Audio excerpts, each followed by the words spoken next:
All right, so I want to start off by giving all praises to Yahweh, Bahashem, Yahweh Shai.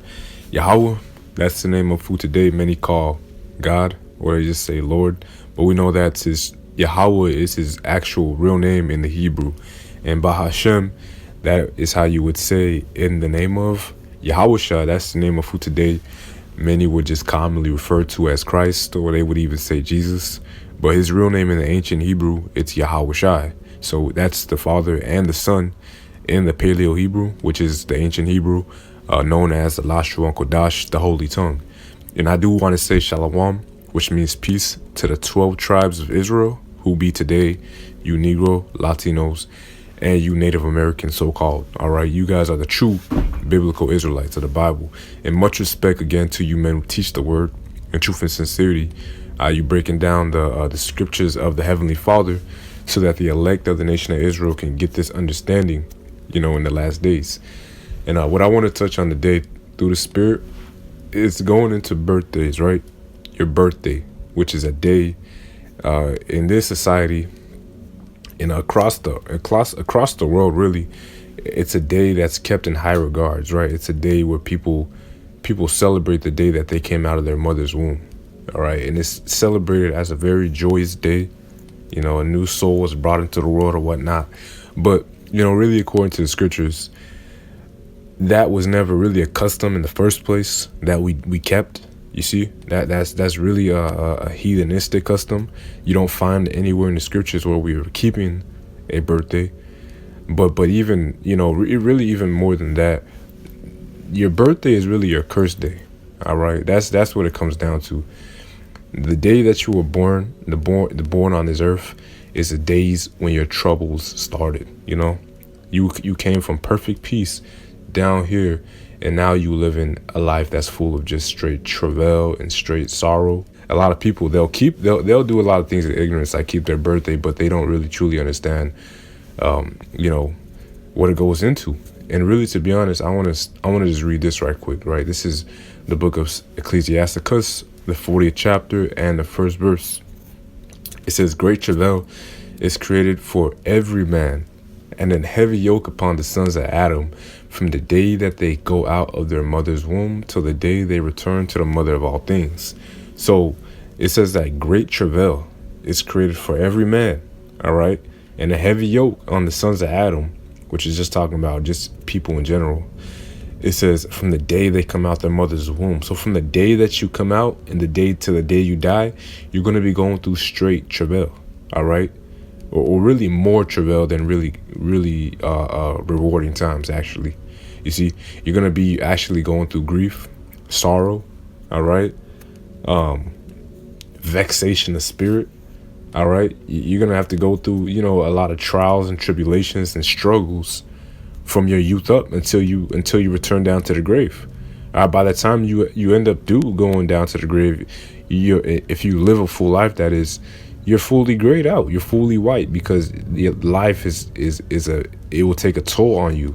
You see, so from the time you come out your mother's womb, you're gonna be looking forward to really living a lot of troubles. All right. And that's really not a joyous thing to be thinking about, because really you come down from the spiritual realm. If you have understanding, before you actually came upon the earth, you were up there in the heavens, in the spiritual realm, resting. You understand? Matter of fact, let me get a precept to prove that, right? Real quick before we move on, I want to get this in Job, proving to you that really before you come on the earth, you're actually up in the spiritual realm. All right, this is going to be the book of Job, chapter 3, verses, let's just go get 10.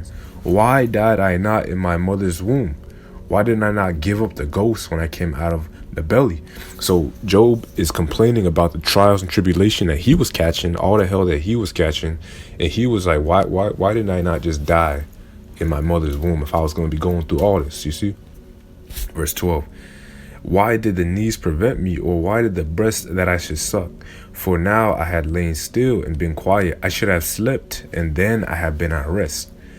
Okay, now he's saying if I would have just been dead, I would have actually been at rest, sleeping. But he's going to show you who he's going to be resting with.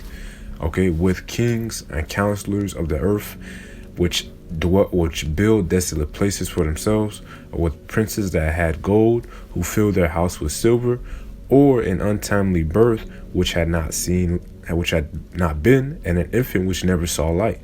There the wicked cease from troubling, and there they be at rest. There the prisoner rests together. They hear not the voice of the oppressor. The small and great are there. The servant is free from his master. Okay, so Job is saying if he were to die, these are all the types of people that he would be resting with. These are all the different type of people who have been on the earth. All right, kings, counselors, princes. But the fact of the matter is all people go to one place when you die. You go up to the spiritual realm and you rest until you ultimately, come back on the earth.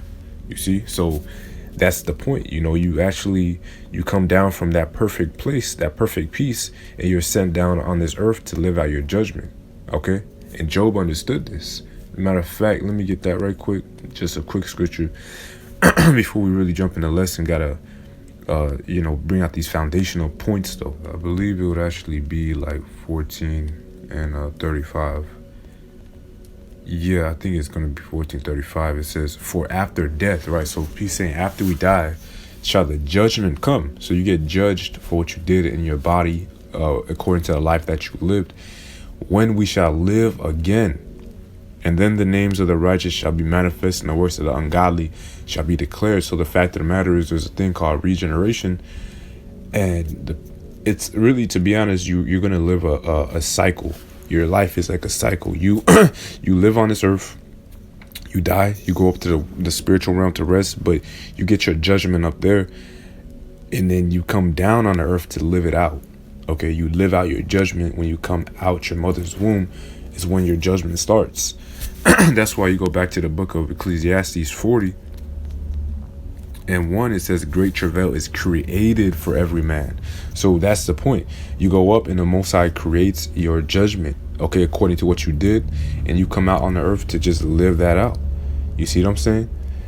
So that's why, you enter into a world that's just full of troubles. Okay, that's what's waiting for you when you come up out your mother's womb. All right. So that's even why it's newborn babies. Why do you think they come out crying? Because they just left perfect peace, and now they enter into a world that's uncomfortable. They instantly enter into a world that got all type of evil spirits, different spirits. They can for sure feel the evilness down here. All right, and you're down here, and now you're pretty much entered into your hell. Okay, you went from heaven to down there hell. All right. And hell is not a place where you burn, all right? As we understand, hell is actually a living condition. Hell is actually lived out on the earth. As a matter of fact, let me get that, right? They think the place of judgment is either you go to hell to get judged, you see, a place where you burn, or you go to heaven, right?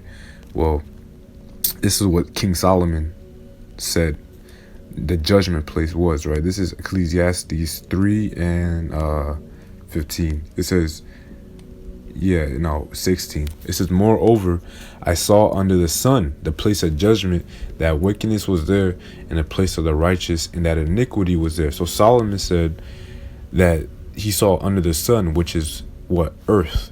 He said that was the place of judgment, earth. Okay?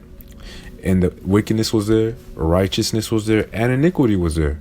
So ultimately, you come down here to serve your punishment. All right, even if you say you're one of the righteous, right? Because it says the righteous are there. Even if you were a righteous Israelite from back then, okay, you're still gonna suffer, because you're gonna be born into captivity. Okay, you're really born into the curses that were placed upon us as a nation back when our forefathers sinned.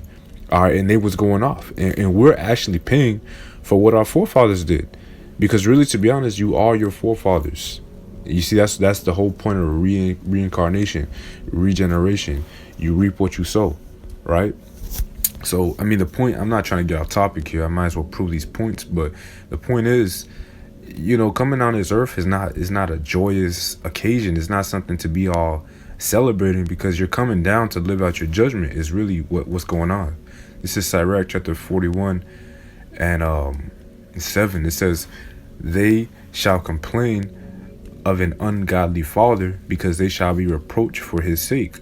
Woe be unto you, ungodly men, which have forsaken the law of the Most High God. For if you increase, it shall be to your destruction. And if you be born, right, you shall be born to a curse. And if you die, a curse shall be your portion. So that's the point, that your forefather, your children are going to complain about ungodly parents. All right, because the children are the fathers. All right, you come down every 3 to 4 generations, roughly, and you come out and live out the judgment. So guess what? You're going through what you're going through because your forefathers were to do that, which was you. If that makes sense. So, pretty much if you're born into a curse. And really, as Israelites, we were all cursed as a nation. So really, as an Israelite, you're going to be living in a 2-time hell. So it's definitely not a joyous time to be trying to celebrate, especially if you are an Israelite. That's why this, for us, that's not our customs. That's a heathenistic custom.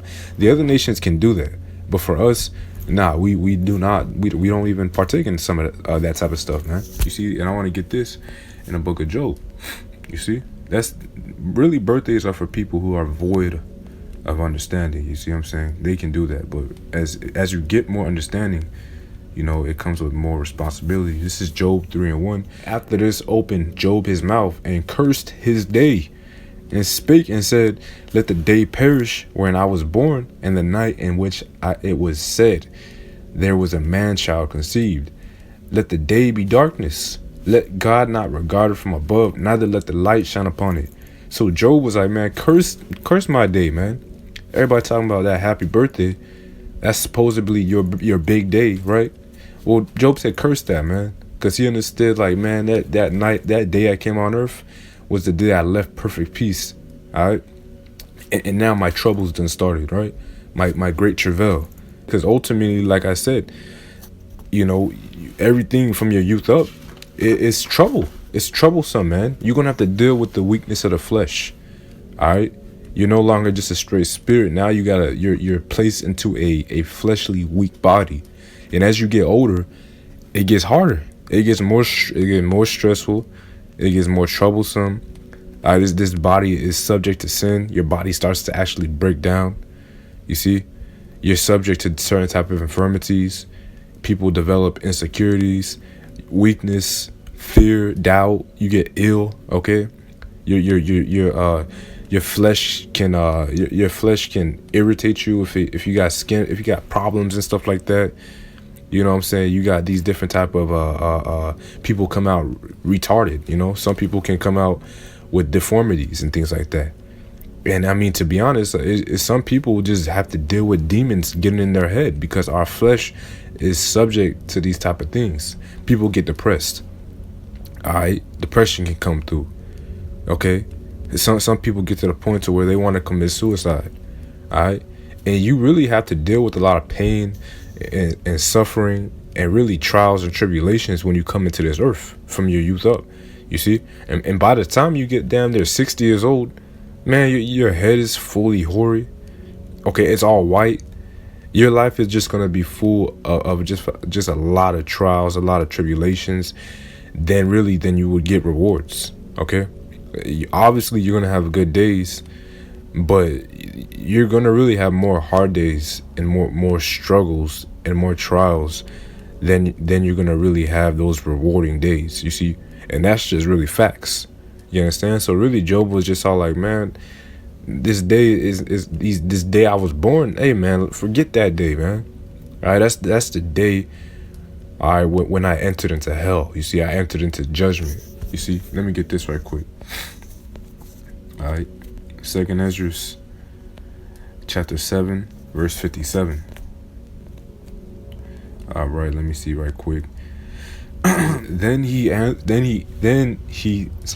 answered he me and said, this is the condition of the battle which man that is born upon the earth shall fight, that if he be overcome, he shall suffer as thou hast said, but if he get the victory, he shall receive the thing that I say. All right, for this is the life where Moses spake unto the people while he lived, saying, choose thee life that thou mayest live. Nevertheless, they believed him not, nor yet the prophets after him, no, nor me, which has spoken unto them. So the point is that this life It's a battle. All right, this life is actually like I said, is a battle. And when you have been born into the earth, you were literally thrust into the midst of this battle, which now you have to overcome, right? So all these obstacles you're gonna have to overcome, all these trials you're gonna have to overcome. All right, there are gonna be a lot of obstacles and trials that are gonna be thrown your way, and you have to remember that your trials were created for you. Why? Because it's ultimately judgment. Whatever you go through in your life, everybody's life is different, but whatever you go through, whatever you struggle with, okay, well, you eat a lot of these things. To be honest with you, it's the Most High created it for you to overcome it, though. Ultimately, all right, and ultimately, those who are going to overcome this troublesome life and these hellish bodies that we are subject into, that we are pulled down in, all right, these chains of darkness is what is described as in Jude.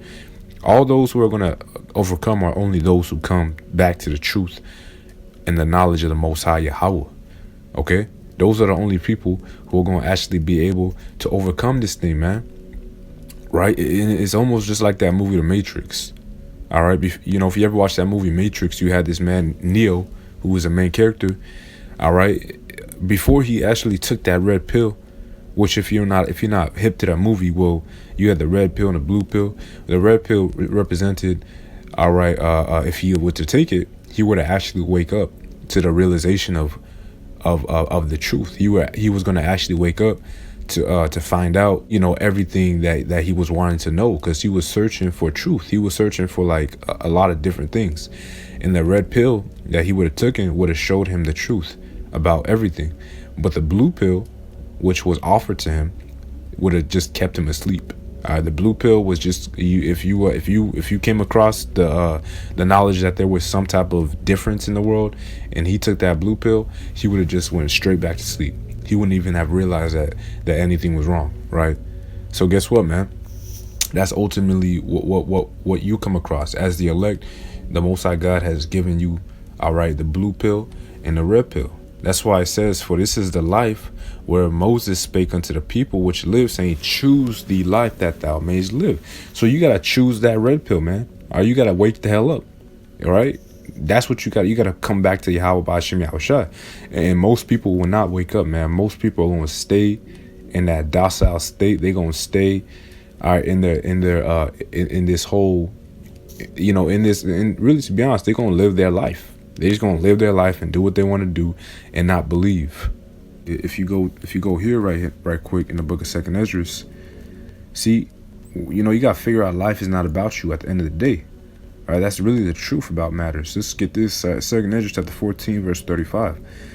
All right, and it reads to say 34. Therefore, if you will subdue your own understanding and reform your hearts, you shall be kept alive, and after death you shall obtain mercy. So you have to subdue your own understanding. You got to reform your heart. You see what I'm saying? And after, if you do that, if you reform your understanding to the Most High God's wisdom and knowledge, you're gonna receive mercy after you die. And when you come on earth, you're gonna be in the lot of a righteous person. The Lord's gonna actually care for you. He's gonna actually keep His angels around you. He's gonna actually, like I said, keep you in your ways, because you were serving Him righteously in your past life. But most people are caught up in this never-ending cycle of just not really wanting to deal with the Lord, man. All right, let me get this in the book of Second Esdras chapter 9. And again, ultimately, that was their lot. You know, they were created to do that. This is Second Esdras 9:22.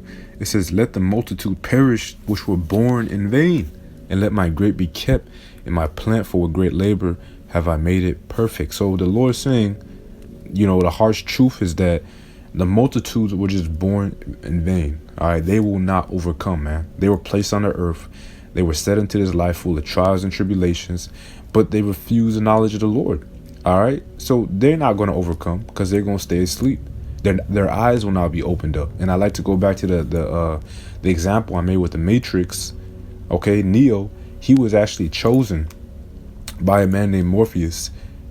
Morpheus actually saw him to be the chosen one. Neo was the chosen one, and he was given the option of taking the red pill and the blue pill. All right, and Neo ultimately ended up taking the red pill and waking up. All right, and the truth about life, he found out it wasn't all nice and dandy. It was actually way was something he wasn't expecting. You understand? But he found the truth. You understand? And that's you in the spirit, man. You are like Neo in the spirit, man. You are one of the chosen elect from the beginning.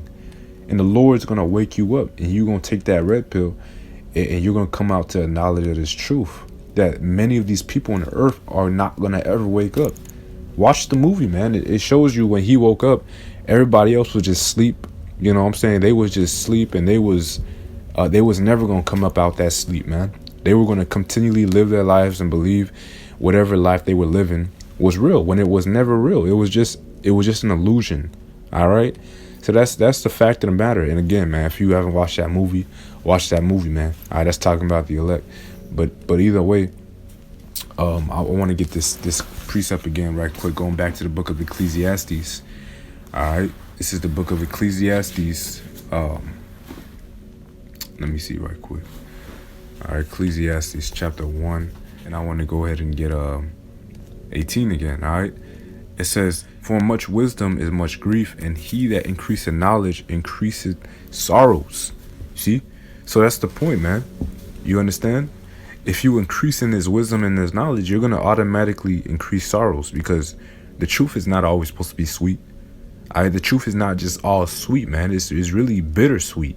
There's sweetness to it, but it is really bitter at the end of the day, because really it sounds all nice that you've been chosen, you know, and you're different from many people, but sometimes you might come to the realization that most people who you might be close with, they'll probably never come to the knowledge of this truth, and they were probably born in vain. All right, if they weren't chosen, that is. And on top of that, this thing comes with a whole life change. All right, you're now going to begin to walk according to the Most High's word and according to His commandments, and you're going to put off those old vain ways of thinking, man. All right, and you're going to put on the Most High God's knowledge. You're going to reform your thoughts that you be kept alive. Anything that's outside of the knowledge of the truth, it's like a waste of time, man. You realize like that's just a waste of time. Because you realize that everything that people do nowadays, is vain. They're gonna alter. They live their life in selfishness. They do what they want to do. They labor, they work, they get drunk, they party.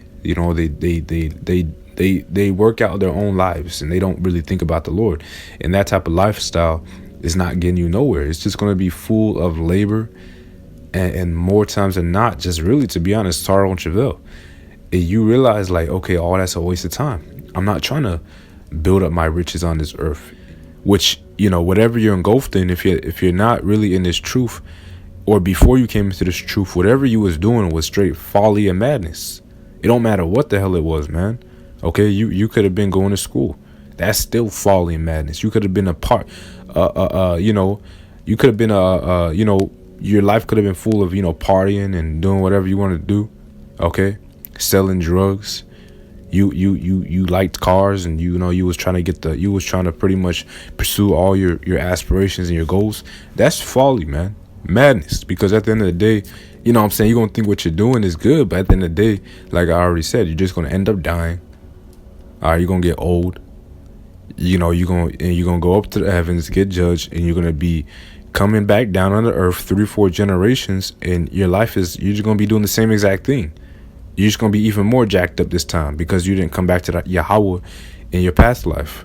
And people nowadays, they're caught up in this endless cycle of coming on earth, being vain in the eyes of Yahweh, and coming right back down and doing it over again.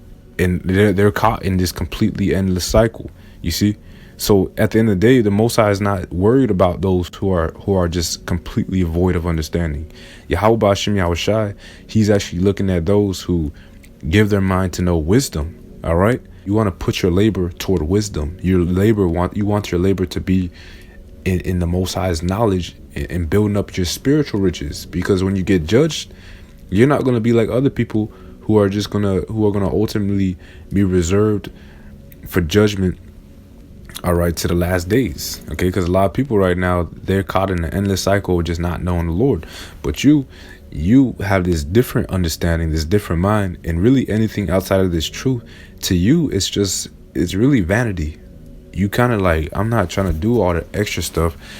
Obviously you gotta work and whatnot, but other than that, you're just trying to you're trying to live for Yahweh Bashem Yahushai. You gotta subdue your own understanding. You gotta subdue your flesh. You gotta forget your lust. You gotta really, to be honest, do what's pleasing in the sight of Yahweh. That's what you understand now. And really, to be honest, it's gonna come with much grief, because you're gonna have to end up losing your dreams and aspirations in your life, and you're now gonna be trying to follow what Yahweh Bashem Yahushai's word, to the best of your ability. And I want to get this, Ecclesiastes 2:17. It says, "Therefore I hated life, because the work that is wrought under the sun is grievous unto me. For all is vanity and vexation of spirit. Yea, I hated all my labor which I had taken under the sun, because I should leave it unto another man that should be after me."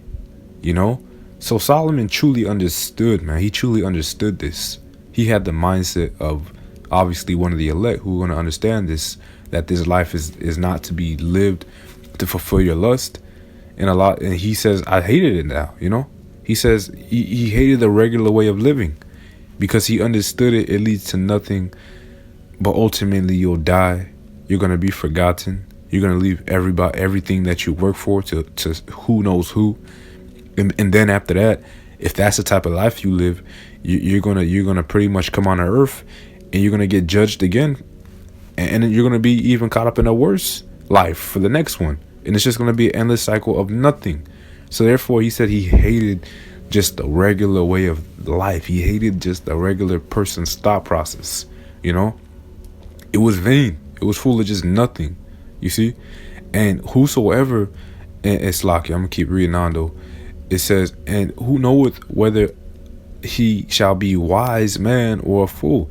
Yet he shall have rule over my labor wherein I have labored, and wherein I have showed myself wise under the sun. This is also vanity." And like I was saying, you're just going to leave whatever you have in your life to whoever, you see. And really, to be honest, you're not getting none of that back. And it's not going to follow you up to the spiritual realm. All right. Only your spiritual works will follow you up there, man. Okay? The work you put in for the Lord, that's the only type of work that follows. Everything else does not. Verse 20, "Therefore I went about to cause my heart to despair for all the labor which I took under the sun. For there was a man whose labor is in wisdom and knowledge and in equity. Yet to a man that had not labored therein shall he leave it for his portion. This is also vanity and a great evil. For what had a man of all his labor, and of the vexation of his heart, wherein he had labored under the sun? For his days are sorrow, and his travail grief. Yea, his heart taken not rest. This is also vanity." So yeah, Solomon said that most people's lives, okay, if it's not in wisdom, it's really, to be honest, is worthless. It's vanity. It says it's gonna be full of sorrow and travail, full of labor. But that's how most people are anyways. They don't even want to come to the truth. They would rather live their life how they want to live it, and however else, whatever free time they have, they'll do what they want to do with it. And other than that, they probably go to work. And like I said, that's a vain life. And Solomon was just saying he understood this. But more times than not, your life is just full of trials and tribulations and travail and sorrow and grief. Okay. And hey, man, this is really, to be honest, the portion of the foolish. That's how the foolish get caught up in a never-ending cycle. You see, I want to get this in the book of Ecclesiastes 7, and I want to get 8. It says, "Better is the end than the beginning thereof, and the patient in spirit is better than the proud in spirit." So Solomon says, hey, man, better is the end of a thing than the beginning of it. You see, so it really, to be honest with you, it is better to just die. You know what I'm saying? Go back to the spiritual realm and be at rest, than to be here and just be in this cursed estate, man. Just be in this body. Just be in this struggling life, this troublesome life. All right? That's how it is at the end of the day, man. All right? And as an Israelite who comes back to the word, that's good, because now you're actually cutting off that vain lifestyle, but now you're living according to the word of Yahweh. And you're understanding that this life it's going to probably be even more sorrowful for you, because now you're going contrary to the flesh. Okay, because you understand all the fleshly desires are really just vain, and now you're subduing your understanding so you can follow Yahweh Hashem Yahweh Shai. That's why it tells you right here in the book of Ecclesiastes 7:2, it is better to go to the house of mourning than to go to the house of feasting, for that is the end of all men, and the living will lay it to his heart. Sorrow is better than laughter, for by sadness of the countenance the heart is made better. The heart of the wise is in the house of mourning, but the heart of the fools is in the house of mirth. You understand? So that's really the Lord saying, Solomon saying, it's better to just go to the house of mourning than to go to the house of feasting. And the house of mourning is really what? This wisdom and knowledge. Okay? This house is the house of mourning. Ezekiel told you the Bible, the roll, which is the word, is full of lamentation, mourning, and woe. All right? Because you come to the realization of the truth, and sometimes it's harsh, and you got to subdue your own understanding. You got to subdue your flesh. You see, you got to more so pray and fast, and you got to really, to be honest, neglect this life and leave this life behind. It tells you in the book of 1 John that if any man love the world, the love of the Father is not in him. You see? But the Lord says the heart of the wise is in the house of mourning, and the heart of the fools is in the house of mirth. So really, being a wise man, you're gonna pretty much have your life is gonna be surrounded upon learning the knowledge of Yahweh Hashem Yahweh Shai. You see what I'm saying? And that's really gonna be a travail or a labor in itself. Okay, that's gonna be a travail and a labor in the mind. Okay, you're gonna have to bear your cross. You have to pick up your cross daily and go for it, man, and walk this walk. This walk is a straight gate, so it's gonna be definitely harder than a life which a regular person would live. You see, so you're going through even worse. You see what I'm saying? But regular, to be honest with you, the heart of the fools is in the house of mirth. So although they do go through their tribulations, regular people in this life, they do go through sorrow and travail. Because obviously don't nobody really want to have to labor, but that's a necessity in this life. It's a sore travail, and it's a necessity though. But for you, you know what I'm saying, everything you're going through, man, right now, although it's sorrow and travail, it's really, to be honest, a necessity that you go through it though, because this is all for your building up. Okay, this life is a necessary evil to go through, so that you can understand what it means to what you can understand good and evil, right? The Lord, he's raising up kings, he's raising up princesses, he's raising up rulers, gods, governors, so that they can rule in his kingdom. Okay, because really, to be honest, you're going to become an immortal. Okay, all this sorrow and travail you're going through, and this fire, is for a reason. That's why the Lord says the fire is tried. The gold is tried in a furnace. So you got to go through this furnace of adversity to become pure gold. All right. So that you can be acceptable in the eyes of Yahweh Hashem Yahweh Shai. Because everybody else is not going through that fire. But you yourself are going through that fire. You're going through a sorrowful life. And you're learning the difference between good and evil. And you're putting on that immortal mindset. You see, because you're going to become an immortal. And everybody else, hey, they're going to be some regular people in that day, man. But you're going to be an immortal in the kingdom because you have subdued your understanding. All right. And read 2nd Ezra, the 7th chapter. All right. This is really the life that we got to go through. And you having more understanding on this now. Your birthday, that's not a day when you came on earth and it was just full. It's a joyous day to celebrate. No, that day is actually a cursed day. Your birthday is your cursed day. Okay, that's the day you came out to live your judgment and to fight a battle. You were born into the midst of a battle and you have to overcome. All right, so you got to have a soldier mindset, man. That's the point. So really, to be honest, Lord willing, this video was edifying and shed some light on certain topics.